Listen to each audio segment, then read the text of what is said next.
তারপর আমি হাফ বাটির একটু বেশি দুধ দিচ্ছি। তারপর আমি একটু বেকিং সোডা দিচ্ছি। তারপর আমি 1 চামচ মতন ঘি দিচ্ছি। ঘিটা দিয়ে আমি ভালো করে মিশ্রণ করে নিচ্ছি।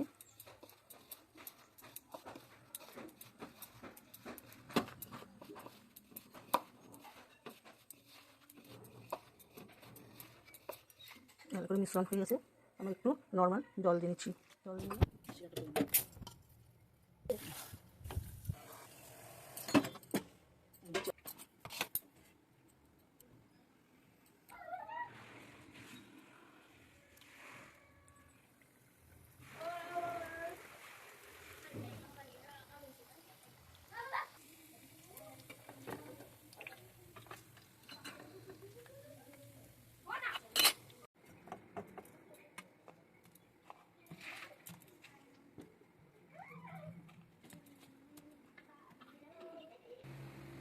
জিলাপি 30 মিনিটের জন্য শিরার মধ্যে রেখে দিয়েছিলাম। 30 মিনিটের মধ্যে তুললাম।